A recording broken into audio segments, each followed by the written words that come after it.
Les entretiens du marquis, bonjour à tous. Scandale des SMS avec Pfizer, enfin une plainte au pénal contre Ursula von der Leyen.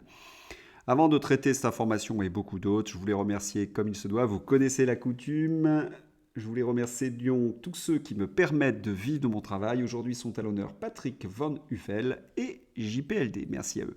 Et je voulais aussi vous remercier pour le soutien que vous m'avez témoigné avec tous ces gentils messages. Vous savez qu'en effet, lorsqu'on dérange un petit peu les grands de ce monde, il vous arrive quelques misères. Merci à tous. Et puis on continue justement ce sport de combat de la réinformation, c'est un sport collectif.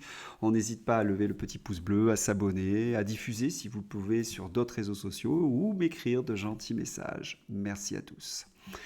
Eh bien, pour cette semaine, Pascal, voilà une bonne nouvelle qui tombe. En effet, Union européenne, une plainte pénale en Belgique contre Ursula von der Leyen dans l'affaire des SMS avec Pfizer. C'est dans le journal belge Le Vif. Nous regardons le contenu de cet article. La justice belge est saisie d'une plainte pénale, donc, contre Ursula von der Leyen, la présidente de la Commission européenne. Il lui est reproché de s'être substituée au gouvernement fédéral durant la pandémie de Covid-19 en négociant un méga-contrat de vaccins par SMS avec le patron de Pfizer, Albert Bourla, puis d'avoir supprimé ses textos. L'accusation n'est pas anodine puisqu'elle vise les qualifications d'usurpation de fonctions et de titres, de destruction de documents publics et de prise illégale d'intérêts et de corruption. On sait que cette affaire dure depuis de longs mois, elle a connu de nombreux rebondissements. Alors je voudrais revenir sur quelques rebondissements. Nous avons vu début février le journal New York Times de poursuivre la Commission européenne à laquelle il reproche de ne pas avoir dévoilé des textos échangés entre la présidente de la Commission, Ursula von der Leyen, et le PDG de Pfizer, Albert Bourla. Mais c'est un procès administratif. On sait que la médiatrice de l'Union européenne a demandé à plusieurs reprises d'avoir accès à ces documents, ce qui lui a été refusé.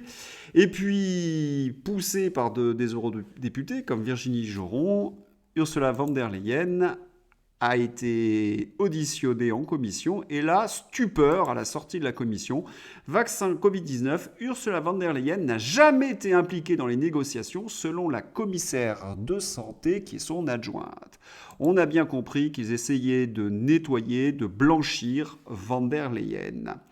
Alors, cette commission était un véritable scandale dans la mesure où on n'a pas pris en compte les fameux SMS effacés. Il faut savoir que le contrat est gigantesque, de plus de 41 milliards d'euros. Alors, pourquoi est-ce une bonne nouvelle cette fois-ci ? Eh bien, parce que tout simplement, c'est très important, nous rappelle Mamie Bocock, car c'est du pénal et von der Leyen perd son immunité en cas de pénal, ce qui l'obligerait à divulguer tous les documents. Et là, cela risque d'être très dur pour elle, puisque nous avons aussi dans ce contrat Pfizer des commandes gonflées aux hormones. En juin 2022, une coalition de 10 États membres d'Europe de l'Est réclamait une renégociation de tous ces contrats signés avec les fabricants, dont forcément le plus important d'entre eux avec Pfizer. La raison, la quantité de vaccins livrés dépasse largement les besoins des pays signataires. Résultat, tous ces stocks reçus et facturés ont pour effet de plomber les finances nationales de ces 10 États membres. Bref, lors des négociations préliminaires, de bonne foi ou sous l'influence de l'industrie pharmaceutique, le procès nous expliquera tout cela, les commandes réalisées par la Commission semblent avoir été gonflées aux hormones. En effet, le contrat est de plus de 41 milliards d'euros et les stocks de vaccins soit sont jetés parce qu'ils sont périmés, soit ils sont donnés à des pays africains et de très nombreux pays de l'Est ne veulent pas payer pour cette commande d'Ursula von der Leyen. On sait sur des affaires similaires que lorsqu'il y a une commande gonflée aux hormones, c'est que la commission du négociateur est très importante, qu'il y a peut-être des dessous de table. Ça, c'est le procès qui le montrera.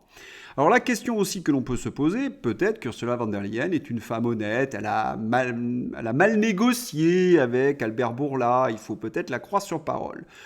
Le seul ennui, c'est qu'il y a un précédent avec Ursula von der Leyen. Et oui, ce n'est pas pour rien qu'elle a été placée à la tête de la Commission européenne. En effet, lorsqu'elle était ministre de la Défense en Allemagne, eh bien, Ursula von der Leyen a été aussi accusée de corruption. Elle était empêtrée dans une affaire de soupçons de favoritisme et de corruption qui fait l'objet d'une commission d'enquête parlementaire.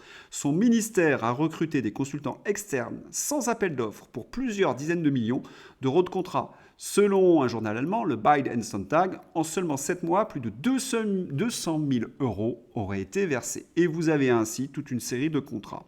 C'est pour cette raison que la chancelière allemande Angela Merkel, la chancelière de l'époque, avait exfiltré von der Leyen à la Commission européenne parce que justement, elle avait l'immunité. Eh bien, si elle saute, il y a cette affaire qui pourrait ressurgir. Voilà où nous en sommes. De très nombreux eurodéputés comme Virginie Joron ou Michel Rivasi ont bien montré qu'il y a de forts soupçons de corruption. C'est une très mauvaise nouvelle pour Ursula von der Leyen, mais c'est une très bonne nouvelle pour la vérité et tous ceux qui luttent dans cette histoire. Nous allons maintenant passer aux manifestations qui ont eu lieu hier, jeudi 13, et cette image résume mieux que tout l'atmosphère qui régnait à Paris. Cette image résume mieux que tous les discours la dérive du pouvoir solitaire d'Emmanuel Macron. C'est un pouvoir illégitime, c'est un parano à l'Élysée. En effet, les policiers qui se sont massés devant le Conseil constitutionnel, c'était pour empêcher les manifestants d'être devant. Alors, il y avait beaucoup moins de manifestants hier, et pour une raison simple, c'est qu'il y a eu beaucoup de manifestations, de trop nombreuses manifestations. Les Français sont épuisés et ils attendent avec impatience la décision de ce Conseil constitutionnel. Mais pour autant, est-ce qu'ils soutiennent Emmanuel Macron? Non. Est-ce qu'ils sont contre la réforme des retraites? Oui. Toujours. Et j'ai presque envie de dire, c'est presque une unanimité. En effet, nous apprenons à travers Odoxa que 82% des Français estiment que le gouvernement doit suspendre l'application de la loi dans l'attente d'un possible référendum, selon un sondage, comme je vous l'ai dit, Odoxa. Moins de monde, mais les Français sont toujours majoritairement, unanimement contre cette réforme des retraites. Par ailleurs, ce sondage est expliqué dans le Figaro et nous apprenons que réforme des retraites, 3 Français sur 4 pourraient signer pour un référendum d'initiative partagée. Les Français veulent de la démocratie, Emmanuel Macron leur répond coup de matraque. Est-ce que cela peut durer très longtemps comme cela ? Personnellement, je ne crois pas. Alors, est-ce que pour autant le Conseil constitutionnel va invalider la réforme des retraites ? Bon, nous n'avons plus que quelques heures à attendre. Il y a une grosse différence avec la validation du pass sanitaire et du pass vaccinal qui était anticonstitutionnel, c'est qu'aujourd'hui, et je vous ai montré les sondages, les Français sont majoritairement contre cette réforme des retraites. Ce serait d'ailleurs une porte de sortie, pas vraiment honorable, certes, mais une porte de sortie pour le gouvernement. Borne tomberait, Emmanuel Macron serait obligé, évidemment, de dissoudre l'Assemblée nationale, mais la démocratie, c'est ce qui permet justement de vivre tous ensemble. Si le Conseil constitutionnel valide la réforme des retraites, on va rentrer dans quelque chose qui est complètement inconnu. Et puis, il y a évidemment ce référendum d'initiative partagée.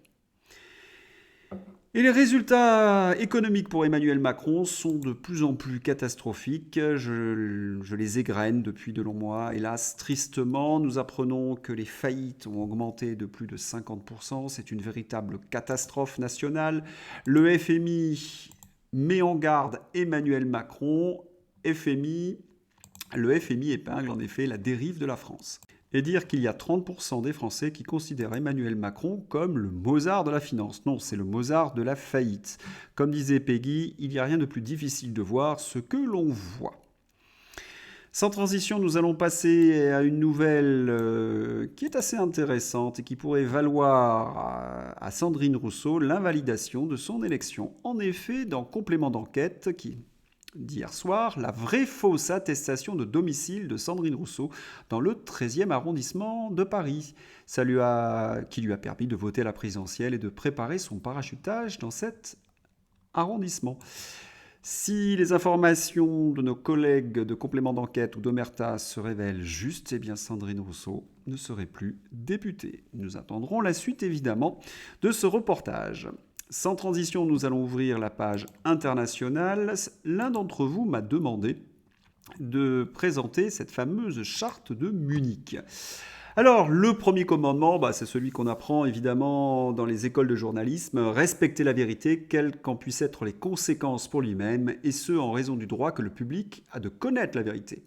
Défendre la liberté de l'information, du commentaire et de la critique. Vous remarquez que le premier et le deuxième amendement sont rarement respectés par les journalistes de la presse aux ordres. Au contraire, lorsqu'on leur apporte de la critique, ils vous qualifient de complotistes. Et puis, regardez le 9e commandement, ne jamais confondre le métier de journaliste avec celui du publicitaire ou du propagandiste. N'acceptez aucune consigne directe ou indirecte des annonceurs. Et c'est peut-être là où on a quelque chose d'absolument terrible. C'est que de plus en plus des journalistes deviennent en quelque sorte des attachés de presse du gouvernement ou de grands groupes. On sait en effet que les grands journaux sont possédés par des milliardaires. Et on voit rarement des journalistes aller à l'encontre de leur patron. Puisqu'on parle de la charte de Munich, on va revenir sur une information qui a fait la une du Figaro, qui a été reprise sur LCI, vous savez, la chaîne ukrainienne. En effet, selon eux, il y aurait eu des horreurs commises par l'armée russe. Et on regarde d'ailleurs, ça a été publié sur les réseaux sociaux, Pierre Servant en a fait des tonnes là-dessus. Est-ce que vous remarquez quelque chose sur la photo? On ne voit pas les horreurs puisque je les ai masquées, mais ce serait Zelensky qui accuse aujourd'hui l'armée russe. Or, ce que l'on constate sur la photographie, c'est qu'il y a des feuilles aux arbres. Autrement dit, c'est une vieille vidéo. On nous présente des vidéos d'actualité qui ont peut-être 1 an, peut-être plus, on ne sait pas. Et là, nous nous trouvons face à ce qu'on appelle un problème journalistique. Parce que lorsqu'on met un document, il faut savoir où, quand, donc où, on ne sait pas exactement, peut-être sur le front russe, peut-être pas, quand, on ne sait pas, qui, on sait peut-être que c'est des soldats russes ou pas, et comment? On ne sait strictement rien, cette vidéo n'a pas été authentifiée. Et pourtant, elle est à la une d'un journal sur LCI. Zelensky l'exploite manifestement pour cacher quelque chose. Pourquoi manipule-t-il cette vidéo? Eh bien, c'est que manifestement, il a des ennuis. Donc, il porte l'intérêt sur cette vidéo pour cacher des informations qui lui seraient très défavorables. Et en effet, il y a de très nombreuses informations défavorables avec Zelensky. D'abord, avec son armée. En voulant absolument tenir Bakhmout pour le symbole, eh bien, il a épuisé l'armée ukrainienne et même le commandement ukrainien, l'état-major ukrainien, reproche à Zelensky son entêtement. Certains affirment à mot couvert ou directement que les troupes ukrainiennes ont perdu énormément de soldats sur Bakhmout. Surtout que Bakhmout est occupé aujourd'hui à 80% par les unités Wagner et russes. Et puis, les nouvelles tombent les unes après les autres. Nous avons appris que le PIB ukrainien s'est effondré de 29% en 2022. Et pourtant, il me semble que l'Ukraine reçoit des centaines de milliards d'aides des USA et de l'Union européenne. Et nous apprenons dans le même temps que la croissance russe passe de 0,5 à 0,7%, ce qui fait dire à de nombreux observateurs que la Russie est en train de gagner la bataille économique. Ces informations sont issues du Figaro. Mais il y a une chose que je ne comprends pas. Comment un pays peut perdre 30% de son PIB alors qu'il est sous perfusion d'aides américaines et européennes? Vous savez très bien que les Européens ont ouvert grand les vannes de l'aide militaire, financière, médicale aux Ukrainiens. Et une perte de 30%? Mais on avait cru comprendre que nous avions en quelque sorte pris en charge cet État. Chose assez curieuse, et nous apprenons dans le même temps, peut-être qu'il y a un lien, je n'en sais rien, Zelensky et son entourage ont détourné au moins 400 millions de dollars d'aide. On comprend dans ces conditions que Zelensky a vraiment besoin de détourner le regard de l'opinion occidentale en nous montrant des reportages dont on ne sait pas d'où ils viennent. Et les Israéliens nous apprennent avec horreur que Kiev vient de baptiser le nom d'une de ses rues d'un fameux criminel nazi, Volodymyr Kubiovovitch. Il est responsable de la mort de plus de 50 000 juifs. Comment est-ce possible? Est-ce que Pierre Servan en a parlé? Certainement pas. Est-ce que Pierre Servan nous a donné toutes ces informations? Certainement pas. Mais vous le savez, vous êtes sur LCU avec Pierre Servan, la chaîne d'information de propagande ukrainienne. Et sur les réseaux sociaux, nous avons aussi, hélas, vu des persécutions sur les religieux orthodoxes. Ces informations, d'ailleurs, ont été reprises par Tucker Carlson sur Fox News. Est-ce que Pierre Servan en parle? Certainement pas. Il faut manifestement détourner l'attention des opinions occidentales de cette énumération d'horreurs. Voilà, si vous avez aimé cette vidéo, n'hésitez pas à la soutenir, à la diffuser sur les réseaux sociaux, à m'écrire de gentils messages, à lever le petit pouce bleu. Et puis, il nous reste quelques heures avant de connaître le résultat du Conseil constitutionnel. Merci à tous. Bye bye.